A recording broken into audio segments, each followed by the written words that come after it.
ఇది వారు ఏదో ఒక పని చేస్తూ ఉంటారు. దానికి ప్రేరణ వివరిస్తారా? అలాగే మీరు ప్రశ్న వేయాలని, ఆ ప్రశ్న వేయటం కూడా ఒక పనిగా. ప్రేరణ ఎవరు? ప్రశ్న వేయటానికి మీరు దేహానుభవంతో వేస్తున్నారా, దేహ అనుభవం లేకుండా చేస్తారా? దేహానుభవంతో. అంటే దేహం అనుభవంలో ఉంది అనుభూతిగా. ఎవరికి? దేహం అనుభవించేవాడికే దేహ అనుభవం ఉంది. ఆ ఉండుటే ఉనికి, ఆ ఉండుటే సత్పదార్థం. అంటే నేను ఉన్నాను, ఉండుట, నేను ఉంటిని, నేను ఉన్నది, నేను ఉన్నాను, నేను మాత్రమే ఉన్నాను అని తన అస్తిత్వంతో అనుకొనుట, భావించుట, తలంచుట, సంకల్పించుట, స్మరించుట, చింతన చేయుట, శ్రవణ మన్నిధ్యాసలు చేయుట, తనలో తాను మరలా ఉన్న అనుభూతుల్నే ఉన్నట్లుగానే సహజ స్వానుభూతులను మరల చింతన చేయుటూ తనలో తానే చింతన చేయటం, మన్నం చేయటం సహజ స్వయం అనుభవమే.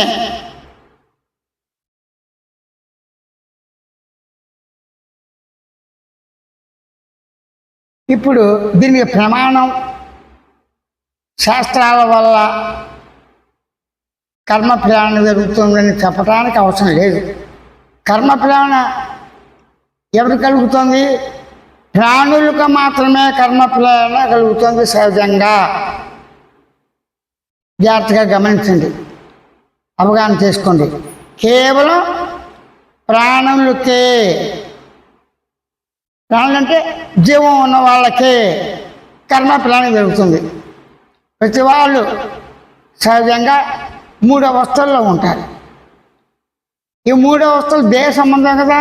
ప్రశ్నించేవాడు దేహాన్ని అనుభవించాడు ప్రశ్నిస్తాడు. దేహాన్ని అనుభవించాడు నేను దేహంగా ఉన్నాను అంటే కూడా కర్మే కదా. కర్మ అంటే కదలిక, కర్మ అంటే భావంతో ఉన్న కదలిక. అంటే భావంతో ఉన్న కదలికే, కదులుతున్న భావమే అవిబాధ్యంగా ఉంది, అదే కర్మ. అదే తెలుసుకుంటోంది, తెలియచేస్తోంది, తెలివితో తెలుసుకున్న దాన్ని మంచి చెడు పాప పుణ్య ఫలితాలు ఉంటాయి. కర్త కర్మ క్రియ లేకుండా లేదు కదా. ఏ పని చేసినా కర్త ఉండాలి, కర్త లేకుంటే కర్మ క్రియ ఉండాలి. కర్మ అంటేనే కర్త లేకుండా రాదు, కర్మ అంటేనే క్రియ. ఇక్కడ క్రియ కర్మ రెండు ఒకటే సందర్భంగా విడగొట్టి చెప్పడం జరుగుతుంది. అంటే కర్మ ఫలితం, క్రియ చేసిన ఫలితం, లాభ నష్టం రెండు కూడా అనుభవించేవాడెవరు? జడ పదార్థములు మాత్రమే అనుభవిస్తాయని ఎవరైనా చెప్తారా? కారణం ఏంటి? జడ పదార్థం అంటే ఏంటి? పదార్థాలు ఉన్నాయి. జడము అంటే ఏంటి? ముద్దులాగా స్తబ్దత లేకుండా, చలనం లేకుండా ఉన్నదని కాదు. చలనం ఉంటుంది, కానీ తను తాను గ్రహించే లక్ష్యం లేదు.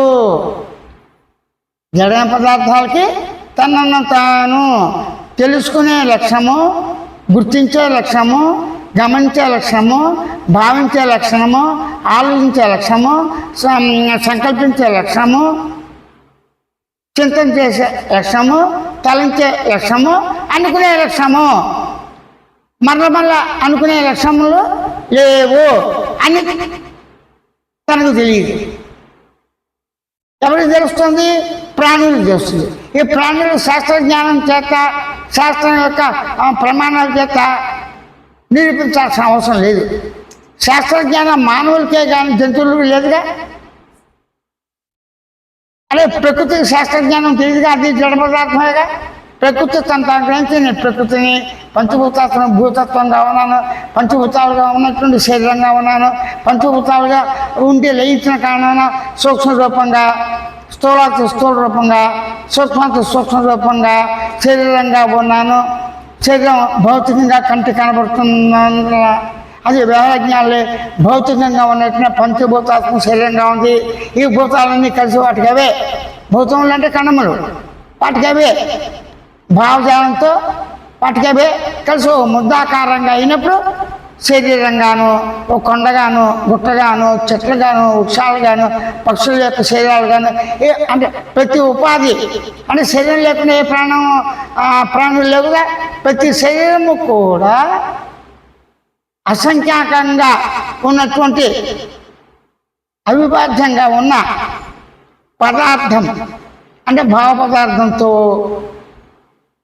జీవిస్తున్నాయి, అంటే తెలుసుకునే లక్ష్యంతో జీవిస్తున్నాయి. ఆకలి వేయటం సహజం. ఆకలి వేసిన వెంటనే ఎవరితో సంబంధం లేకుండా, తన శరీరంతో కూడా సంబంధం లేకుండా, అంటే శరీరంతో సంబంధం ఉంటుంది, శరీరం జడ పదార్థం కదా, తను గుర్తిస్తూ గమనిస్తూ తెలుసుకునే లక్ష్యం గ్రహించే లక్ష్యం ఉన్నట్లయితే శరీరం మాట్లాడాలిగా, కుదరదు. అంటే కొన్ని సందర్భాల్లో మనసు లేని స్థితి, మనసు ఐక్యమైన స్థితి, మనసు లీనమైన స్థితి, మనసు స్లో లేని స్థితి మనసు లేదు. అది ప్రత్యక్ష అనుభవం ఏంటి?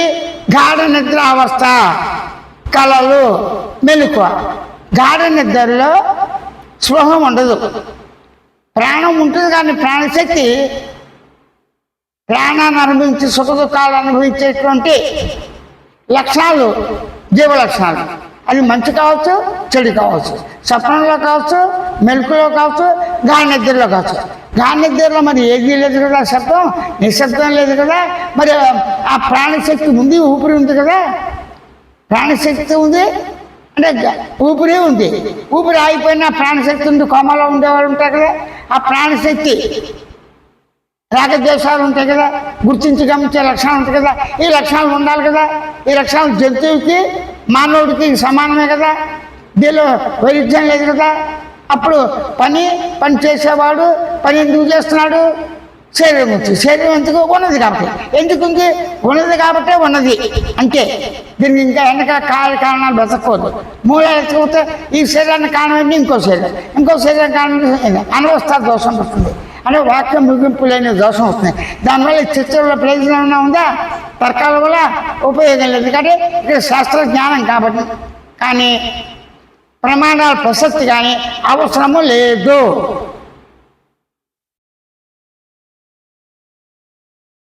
అయితే ఇది కర్మ చేసేవాడు దేన్ని ఆశ్రయం చేస్తున్నాడు? దేహంతో ఆశ్రయిస్తాడు. దేహాన్ని అనుభవించిన అనుభూతిని మరల చేస్తూ అనుభవించేవాడుగా, అనుభవించే పదార్థంగా, అనుభవంగా తానే ఉన్నాడు కాబట్టి తనకు తానే అనుభవిస్తున్నాడు. తానికి వేరుగా ఇంకొక తాను అనేది లేదు, ఉన్నట్టుగా తోస్తుంది. ఎందుకు తోస్తుంది అనే ప్రసక్తి పక్కన ఉండి నేను దేహంగా ఉన్నాను, నా దేహంతో నేను ఆకలి దప్పులతో ఉన్నాను అన్నప్పుడు ఆకలి అంటే ఆకలి తీరదుగా. అప్పుడు వ్యవహార జ్ఞానంలో భౌతికంగా ఉన్న జ్ఞానేంద్ర కర్మేంద్ర ప్రాణేంద్రాలతో కూడినటువంటి ఆకాశ సహితంగా ఉన్నటువంటి పరమాణువుల యొక్క సముదాయం మొత్తం ఒక ముద్దాకారంగా దేహంగా వివరించబడుతుంది. ఈ వివరించబడే దేహం తనకు తానే గుర్తించి గమనించి తెలుసుకొని పనులు చేసుకుంటుందా? చేసుకోదు కదా. అని ఒక భావన, ఒక ఆలోచన ఉంది కదా, అదే మనసు. అందుకోసం ప్రతివాడికి కూడా అనుభవంలో నేను ఉన్నాను, నేను దేహంగా ఉన్నాను, నా మనసుకి శాంతి లేదు, నా మనసు చంచలంగా ఉంది, నిశ్చలంగా ఉండాలి. ఆ నిశ్చలం ఎలా వస్తుంది? నిశ్చత కూడా నాకే ఉంది, అది బుద్ధి రూపంగానే మనసు బుద్ధిని రెండింటిని అందరూ అంగీకరించాలి. అందుకోసం అంతఃకరణము అన్నారు. అంతః అంటే లోపల పనిముట్టుగా అర్థం. లోపల బయట అన్ని వేళలా పనిచేసే పనిముట్టు అంతఃకరణము. దాన్ని ఇంకో రకంగా అందంగా చెప్పారు. లోపల పనిముట్లు ఏమిటి? ఇప్పుడు బయట పనిముట్లు ఏమిటి? కన్ను, ముక్కు, కాళ్ళు, చేతులు, తల, మొండెం ఇవి. దాంతో స్నానం చేయటానికి వాటికన్నిటి కూడా రుద్దుకోవటం వస్తాయి. ఒక పని చేసేటప్పుడు చేతులతో నడవచ్చు, కూర్చోవచ్చు, మాట్లాడచ్చు, వినొచ్చు, వినకపోవచ్చు, అన్నీ ఉంటాయి. ఒక బాధతో అన్ని బాధలు ఉంటాయి, సుఖం ఉంటుంది, దుఃఖం ఉంటుంది, అన్ని రకాలు ఉంటాయి. అవి మాట్లాడవు కదా. కానీ జడ పదార్థం పరిణామం ఎలా పొందింది కన్నా, ఆ పరిణామం మూలం వెతికే కన్నా పంచదార రేణువులన్నీ కలిసి పట్టి వెళ్ళం. అయినాయి. అట్లాగే రేణువులన్నీ కలిపి ఒక విత్తనం, దానికి సంబంధించిగా రేణువులన్నీ కలిపి ఒక వ్యక్తమైన చెట్టాకారంగా ఉంది. చెట్టాకారం ఎలా ఉంది? కింద వేళతో పైకి కొమ్మలతో వాటిలో పూలు, పుష్పాలు, కాయ, పండు అన్నీ వస్తాయి కదా. ఆ విధంగా అన్ని కణాలు కలిసి శరీరాకృతిగా ఓ ముద్దగా ఉంది. నేను దేహంగా ఉన్నాను, అంతటితో ఆగల. ప్రాణశక్తి ఉంది, ఊపిరి ఉంది. అంటే ఊపిరి ఉంటుంది, ప్రాణశక్తి తెలియబడుతుంది. అప్పుడు కోమాలకి వెళ్ళిపోతారు. కోమ అంటే ప్రాణశక్తి తెలియబడినప్పుడు ఏం తెలుస్తుంది? ప్రాణశక్తిని గుర్తించి గమనించి తెలిసిన మనసు కూడా మంచిది. అంటే మనసు లేని స్థితి, అంతకన్నా లేని స్థితి. దీనికి ఏం చెప్పారు? త్రికరణ శుద్ధిగా అన్నారు. త్రికరణములు శుద్ధి అంటే మనోవాకాయ కర్మలు త్రికరణములు అంటారు. మనసు, వాక్కు, కాయమటి శరీరం, ఈ మూడు కలిసిమెలిసి ఉంటాయి అనుబంధంతో. అయితే ఈ శరీరాన్ని విడిచిపెట్టి మనసు మాత్రమే నిద్రపోతుంది. ప్రత్యక్ష అనుభవం. ఎలాగా? వాడు నిద్రపోతున్నట్రా మన కదిలిస్తారు అంటే నిద్రపోయిన వాడికి తాను శరీరంగా ఉన్న అన్న విషయం తెలిసి స్థూల శరీరం విడిచిపెట్టేశాడు. తాను వేరొక శరీరంతో జ్ఞానికి కన్నంత ప్రాణిగలతో 3-15 తత్వంతో మనసు బుద్ధి చిత్తాంకాంతో 4 లేదా 17 తత్వాలు మనసు బుద్ధితో అంతకణంతో. అంతకణం అంటే ఏంటి? తానే. ఆ అంతకణం ఉన్నందు ప్రేరేపించింది ఏది? ఏదో ఒకటి ఉండాలిగా. అది జడ పదార్థం కదా. ఎలాగ దేంతో ఉండదు? జడ పదార్థం. పైన ఎలా కలిగింది? అంత ముంపే చైతన్యం ఉన్నది. సృష్టి మూలం చైతన్యం ఉన్నది అని చెప్పడం ఒక పద్ధతి. సృష్టి మూలం ఏముంది? చైతన్యం ఉన్నది, చైతన్య శక్తి ఉన్నది. అది స్వతసిద్ధంగా ఉంది, కేవల సత్పదార్థంగా ఉంది, కేవల ఉనికి పదార్థంగా ఉంది అని దాన్ని పరబ్రహ్మం అనే నామంతో వివరిస్తున్నారు. సృష్టి ముందు అంటాను, ముందు సృష్టి ఉందని, సృష్టి లేదని, సృష్టిని చూస్తున్నానని చెప్పేది ఎవరు? సృష్టి తాను గమనించదు, గుర్తించదు, తెలుసుకోదు కనుక సృష్టి గ్రహించే లక్షణం లేదు. అంటే జడ పదార్థము, జలచేతన పదార్థము, చరాచర పదార్థము అంటే కదిలేవే కదలనివి, ప్రాణులు, అప్రాణులు ఇవన్నీ ఉన్నాయి. అయితే ఇవన్నీ ఉన్నాయని చెప్పాలంటే చెప్పిన వాడెవరు? సృష్టి మాట్లాడుతారు. సృష్టికర్త ఉన్నాడో లేదో సృష్టి మాట్లాడినప్పుడు సృష్టికర్త నీకు ఎలా కనబడతాడు? సృష్టి అనేక ఆకారాలతో, భిన్నమైన ఆకారాలతో, భిన్నమైన రూపాలతో, నామాలతో, భిన్నమైన అభిప్రాయాలతో, సమస్త జీవరాలతో కూడి ఉంది సృష్టి, మానవులతో సహా. మానవేతరులు జీవులు కూడా ఉండొచ్చు, ఉన్నాయి. అది ప్రతి ఒక్క నమ్మకం ఉంటుంది. జంతువులు ఎన్ని రకాల జంతువులు ఉన్నాయి, క్రిములు ఎన్ని ఉన్నాయి, కీటకాలు ఎన్ని ఉన్నాయి అన్నీ చెప్పరు కదా. అన్నీ లెక్క పెడతాడు ఒక మానవుడు అవుతుందా? అవ్వదు. కానీ ఇక్కడ సృష్టికర్త ఉన్నాడా లేదా పక్కన పెట్టి సృష్టిని గమనించేవాడిగా, గుర్తించేవాడిగా, తెలుసుకునేవాడిగా, సృష్టితో అనుబంధాన్ని ప్రేమతో అనుబంధాలుగా తన వాళ్ళని, అది భార్య కావచ్చు, పుత్రుడు కావచ్చు, తన మనసు కావచ్చు, తల్లి, తండ్రి, గురువు, అతిథులు కావచ్చు, ప్రకృతి కావచ్చు, పక్షులు కావచ్చు, జీవులు కావచ్చు, ఏదైనా కావచ్చు. కానీ నీతో పాటు సహపాఠకంగా ఉన్నాయి. ముఖ్యంగా బ్రతకడానికి ఏం కావాలి? తల్లి పాలు కావాలి. ఆ పాలు సరిపోక ఆవులు కూడా ఇస్తాయి కదా, ఆవు పాలు తాగే అలవాటుంది. అలాగే గేదె, మేక, గొర్రె ఇవన్నీ. అంటే వీడికి అవసరార్థం దేవుని బ్రతకడానికి కూడా అన్ని వనరులతో పాటు ఆ జంతువుల యొక్క పాలు కూడా మనకు కావాలి. వాటి చర్మాలు కావాలి, ఉన్ని కావాలి, మాంసం తినేవాడికి ఆ జంతువులు తినేవాళ్ళు ఉంటారు. జంతువులను తింటాయి, ఆ విధంగా ఉంటాయి. అలాగే కాయగూరలు ఉంటాయి, వాటిలో కూడా జంతువులు అయినప్పటికీ ప్రాణశక్తి కలిగినటువంటి క్రిమి కీటకాలు పుడుతున్నాయి. అంతా జీవమయమే, అంతా చైతన్యమయమే. చైతన్యం లేకుండా ఏదీ లేదు కాబట్టి అది పరబ్రహ్మము అన్నారు. అన్నప్పుడు ఆ పరబ్రహ్మం సృష్టి బట్టి అంటావా? సృష్టిని చూసినాడు ఎవరు? దేహంగా ఉన్న తానే. అంటే దేహ పదార్థం ముందుందా, సృష్టి పదార్థం ముందుందా అన్న ప్రశ్న వద్దు. ఎందుకు దేహ పదార్థం ముందుంది అనుకున్నాం. అయితే చనిపోయిన తర్వాత తన తండ్రి, తాత, మనవలు ఎవరొకరు చచ్చిపోయినప్పుడు బతికిన మనిషి ఏమనుకుంటాడు? అరే మనం పృథ్వీలో పుట్టాం, పెరిగాం, లేయించాం, పృథ్వీలో భస్మం అయిపోతాం అని ఖచ్చితంగా తెలుసు కదా. అలాగే నిద్రపోయిన తర్వాత తెల్లప్పుడు సృష్టి ఉంటుంది కదా. అంటే సృష్టి స్వతసిద్ధంగా ఉన్నదా, సత్వమా అసత్వం వదిలిపెట్టి సృష్టి లేకపోతే దేహం బతకదు. దేహం ఉంటేనే సృష్టిని గ్రహిస్తాం. అంటే దేహానికి సృష్టికి అవినాభావ సంబంధం ఉన్నది. అది ప్రాణులతో కావచ్చు, దేహంతో కావచ్చు, మమతా రాగ ద్వేషాలతో ఉంటాయి. ఒక చెట్టుని ఒక రైతు ఏం చేస్తాడు? పొలం వేస్తాడు. ఆ గ్రీన్గా ఉండే చక్కగా ఉంటే సంతోషిస్తాడు. అలాగే అన్ని రకాల వృత్తులు అన్ని ప్రధానమే. బతకడానికి ఏది కావాలి? రైతు. రైతు ఏంటి? అన్నం పండించాడు, ఆహారం పండించాడు, ఉన్నదానికి ఉన్నట్టుగా తినిపిస్తాడు. రకరకాల ప్రయోగాలు చేసి చిత్రమైన జ్ఞానంతో కలిపి అనేక పదార్థాలు పుట్టిస్తాడు. కాబట్టి దేహ పదార్థం గురించే మనకి అవగాహన ఉండాలి. దాంతో సృష్టి అవగాహన ఆటోమేటిక్గా వస్తుంది. దేహం సత్యమైతే సృష్టి కూడా సత్యమే, దేహం అసత్యమైతే సృష్టి కూడా అసత్యమే, దేహం జడమైతే సృష్టి కూడా జడం అని అనుకునేవాడు ఉండాలిగా. అనుకునేవాడు ఎప్పుడు ఉండట్లేదుగా. దానితో లేస్తాడు, మూర్ఛలో లేకుండా ఉన్నాడు. మనసు లేని స్థితి, ఆలోచన లేని స్థితి, స్పృహ లేని స్థితి సహజంగా ఉంది కదా. అలాగే ఒక టైం దెబ్బలప్పుడు స్లో తప్పిపోతుందా. స్లో లేనప్పుడు ఏం చేస్తారు? గమాన్ని హాస్పిటల్ చేసి ఏమండి వాడు కోమాలో గెలిపాడు, 2-3 రోజులు వస్తాడు, నేను చేయవలసింది చేశానండి, ఆ తర్వాత భగవంతుడు దయ అంటాడు. ఆ భగవంతుడు దయ వ్యక్తిగతం, న్యాచురల్ అండ్ మా ప్రయత్నం మేము చేశాం.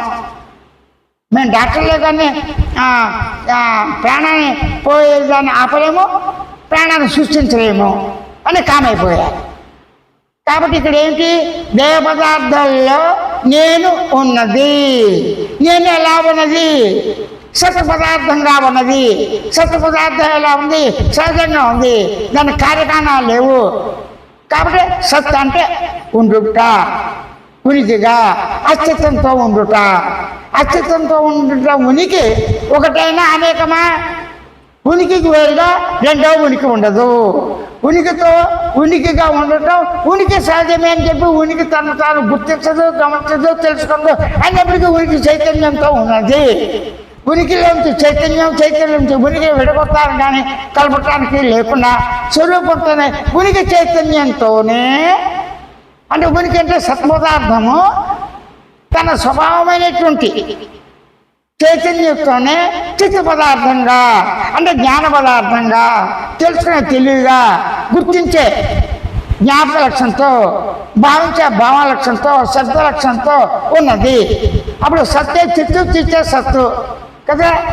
ఆ విధంగానే తనకి ఆనందం కూడా కలుగుతుంది. అంటే సత్తు చిత్తి కలిసిన తర్వాత ఆనందమా, ఆనందం వచ్చిన తర్వాత సత్తు చిత్త అనే సమస్య ఉంటుంది. సత్తే చిత్తు, చిత్తే సత్తు, సత్తు చిత్తు స్వభావం, తత్వం, స్వరూపం ఆనందమే. అమితానందంతో, అఖండానందంతో, పరమానందంతో తాను ఉన్నాడు సత్యచిత్త పదార్థంతో. అంటే సత్యానంద స్వరూపంగా స్వయం తృప్తితో, మౌనంతో పరిపూర్ణంగా తానే ఉన్నాడు. అదే ఆత్మ సాక్షాత్కారం, బ్రహ్మ సాక్షాత్కారం, అదే భగవంతుడు దైవ సాక్షాత్కారం, జీవాత్మ సాక్షాత్కారం అనే రకరకాల సాక్షాత్కారాలు స్వయం అనుభవంతో, ప్రత్యక్ష అనుభవంతో, పరోక్ష అనుభవంతో సాక్షాత్కారాన్ని వర్ణించారు. అది ఇప్పుడు నేను ఉన్నాను